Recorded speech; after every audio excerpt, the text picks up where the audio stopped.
다 아시는 것처럼 현재 민생 굉장히 어렵습니다. 그것을 해결하기 위한 정부의 노력은 미미하다 못해서 사실상 없는 것 아니냐는 평가를 하게끔 만들고 있는데요. 이런 부분들을 국정감사를 통해서 철저히 짚어보고 대안도 제시하는 그런 을지로위원회 활동을 기대해 주시기 바랍니다. 플랫폼 문제에 있어서는 지금 먼저 가장 심각한 문제는 배달앱 시장에서 그 1위인 배민과 2위인 쿠팡이 9.8%의 과도한 수수료를 획일적으로 받고 있는 것이 문제입니다. 영세 상인이나 중소 상인들에 대해서는 최우대 수수료나 우대 수수료를 도입하는 등 수수료 체계를 합리적으로 다양화해야 되는데 독과점적 지위를 이용해서 획일적으로 하고 있어서 쿠팡과 배민 대표를 국정감사 증인으로 불어서 이러한 독과점적 지위를 남용해서 회의적으로 고가의 수수료를 받는 문제들에 대해서 정확하게 따져 묻고 스스로 제도 개선을 할 수수료 체계 개선을 할 수 있는지에 대해서 책임을 묻도록 하겠습니다. 또 지금 우리 문화산업들이 구글 플레이의 그런 인앱 결제 30%의 과도한 수수료 때문에 사실상은 혁신을 중단하고 좌절의 상태에 있는 상황입니다. 출판사들이 전자책으로 다 전환하려고 했는데 소비자들이 전자책을 구글 플레이를 통해서 다운받을 때 30%의 과도한 수수료를 내야 되는 상황이고 웹툰, 음원, 게임 다 마찬가지로 그 소비자들이 모바일을 통해서 다운을 받아서 소비하는 방식으로 가고 있는데 30%의 과도한 수수료를 받다 보니까 다들 더 이상은 이 사업들을 영위하기 어렵다라는 어려움들을 얘기하고 있어서 이 구글 플레이에 대해서 이런 전 세계적으로는 이 문제를 해결하기 위해서 이미 유럽에서는 50조의 이런 과징금을 물린다. 그래서 이제 이런 과도한 인앱 결제를 해결하겠다 이렇게 전향적인 태도를 취하고 있는데 한국에서는 계속 30%의 과도한 인앱 결제를 하고 있어 이 문제를 해결해야 됩니다.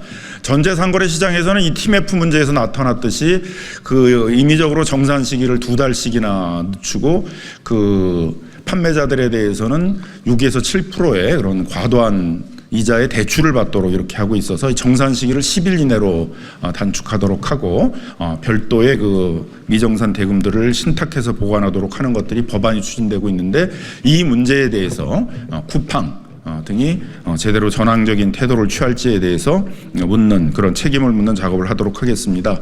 이렇게 플랫폼 문제가 독과점과 불고정 문제가 심각한데도 불구하고 그동안 윤석열 정부의 공정거래위원회가 자율규제만 하면서 제도 개선을 하지 않고 문제를 방치해온 것에 대해서도 공정위에 대해서 책임을 묻도록 하겠습니다. 금융감독원도 마찬가지로 사실상은 그 몇 달씩이나 정산을 해주지 않고 그 돈을 갖고 금융을 하고 있는 이 전자상거래 업체들에 대해서 자율규제만 하고 방치하다가 TMF 사태를 일으켰기 때문에 이 금감원이나 금융위에 대해서 확실하게 책임을 묻는 그런 국감을 진행하도록 하겠습니다. 과로 기후질환사에 대해서 말씀드리겠습니다. 올여름은 유난히 더웠습니다. 그런 더운 환경 속에서 일을 하다가 어떤 날은 하루에 조선소 노동자들 2분이 함께 사망하는 사고가 일어나기도 하고 전남에서는 젊은 노동자가 취업한 지 얼마 되지 않아서 에어컨을 설치하다가 사망하는 안타까운 일도 있었습니다.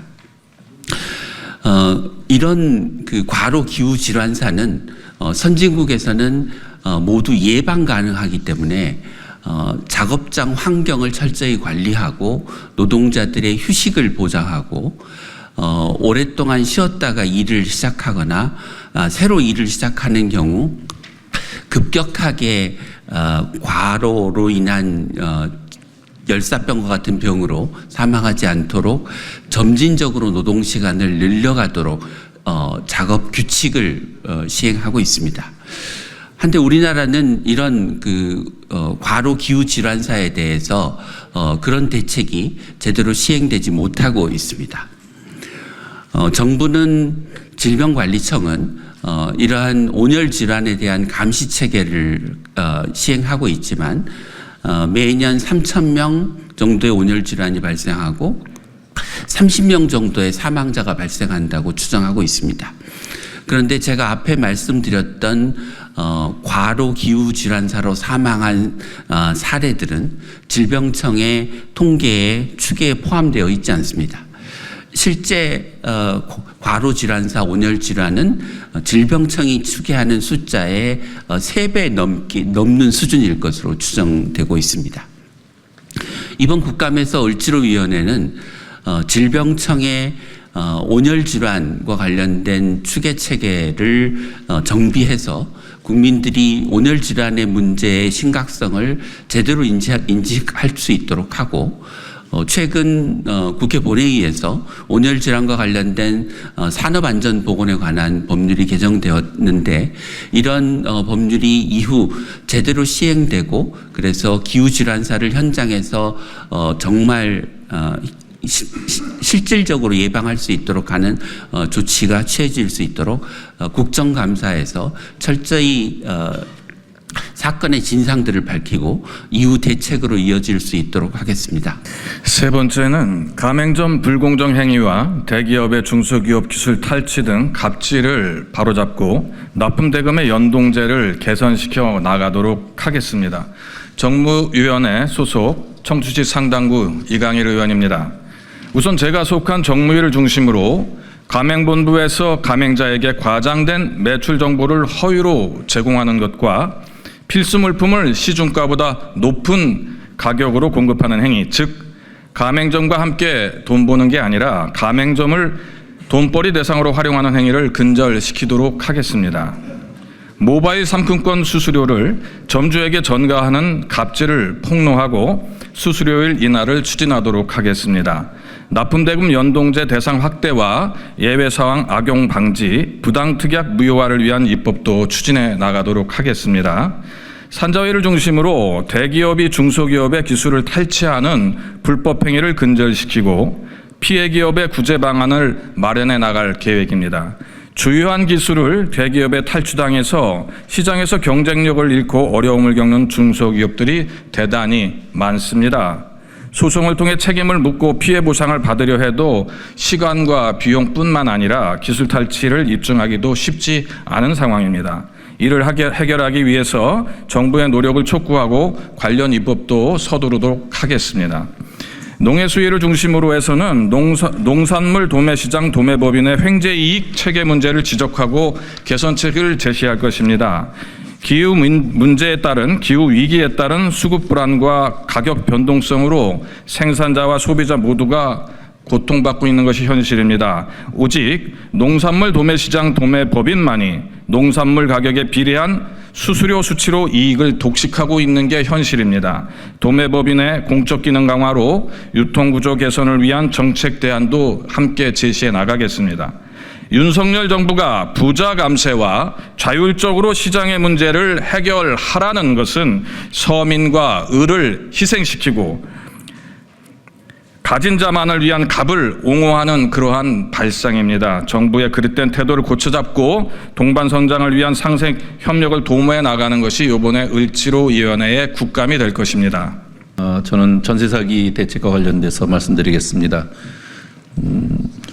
사회 초년생의 가장 기초적인 그 주거 형태인 빌라 다세대 다가구 주택의 전세 사기 문제가 터진 지가 벌써 2년이 되었습니다. 21대 국회 막바지에 전세 사기 특별법과 또 실적인 내용이 덜 담겨서 그에 대한 개정안을 민주당이 제출을 했고 또 국회를 통과했지만 대통령에서 거부권이 행사돼서 벽에 막혀 있었습니다. 22대 국회 들어서서 이에 대한 그 민주당 당론 법안으로 전세사기 특별법 개정안이 마련돼서 입법 발의되었고 이에 대해서 정부안과 함께 병합 심의해서 민생법안 1호로 국토교통위에서 전세사기 특별법 개정안이 통과된 바 있습니다. 그런데 이 개정안은 아쉽게도 민주당이 그 주장해왔던 선구제 후회수 방식의 피해 지원을 얻어내진 못해서 상당히 아쉬움이 큽니다. 왜냐하면 현실적으로 그 현장 수용성의 문제라든지 또 상당 부분이 이 낙찰에 의한 방식으로 행운을 기대해야 되는 것들이 있어서 이런 부분에 대해서는 앞으로도 6개월 시행 이후에 점검하고 개선하기로 약속을 했지만 아쉬움이 크다 하는 말씀 드리면서 현재 그 전세사기 특별법 개정안에는 나름대로 피해자 요건 확대라든지 우선 매수권 행사에 따른 경매 낙찰 차익, 또 민간 전세 임대를 통한 임대주택 지원, 이런 것들이 진전된 안으로 반영되어 있습니다. 그렇지만 아직까지도 여전히 사각지대가 남아있기 때문에 우리로서는 이에 대한 제도 개선을 꾸준히 추진해야 될 것으로 생각하고, 을지로위원회와 국토교통위는 이 일에 앞장서도록 하겠습니다. 현재 개정된 법제도에는 임대인과 임대사업자에 대한 정부와 지자체의 감독 강화라든지, 또 이러한 주택에 대한 하자 보수, 피해자 지원 강화 같은 것들이 들어가 있습니다만은, 앞으로도 주택 임대차 시장의 투명성 강화, 또 전세 사기, 깡통 전세 예방을 위한 정부의 대응이 보다 구체적이고 실효성 있게 나타나도록 을지로위원회가 지속적으로 점검하고 대책을 만들도록 하겠습니다. 저는 자영업 부채 문제 해결과 관련된 대책을 말씀드리겠습니다.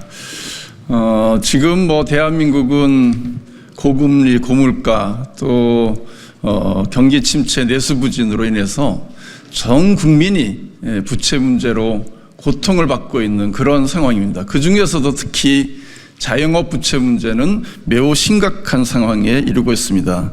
자영업의 부채 규모가 1,000조를 돌파한 지 하였고, 또 소득과 신용이 낮은 자영업자의 연체율은 10.15%에 달해서 전체 자영업자의 연체율의 6배를 넘어서고 있는 그런 상황이기도 합니다. 또한 자영업자의 소득을 살펴보면 전체의 75.1%가 월 소득 100만 원 미만의 그러한 자영업자로 빈곤층으로 전략할 그런 위험에 처해 있습니다. 그럼에도 불구하고 이분들은 부채 문제로 동시에 고통을 받고 있습니다. 그러나 현재 정부의 대책은 만기 연장 상환주의의 단기적인 그리고 땜질식 대책에만 머물고 있어서 이런 자영업 부채 문제의 심각성에 대한 대책으로는 매우 미흡하다, 이렇게 보고 있습니다. 따라서 이번 국정감사를 통해서 코로나19 시기에 정책자금 대출과 또 장기화되고 있는 내수 부진으로 인해서 이자와 대출금 상환이 어려운 자영업자들에 대해서 신용 대사면을 포함한 채무조정 방안에 대한 문제를 철저히 검증해야겠습니다. 또한 대출 원금과 이자 상환 기간 연장의 문제에서도 단기 대책이 아니라 장기 대책을 제대로 마련할 것을 촉구하도록 하겠습니다.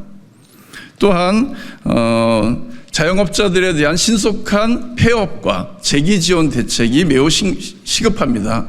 자영업 폐업 100만 시대에 도달해 있기 때문에 이들에 대한 재기 지원 대책을 포함한 폐업 지원을 정부가 제대로 하도록 촉구해 나갈 예정입니다.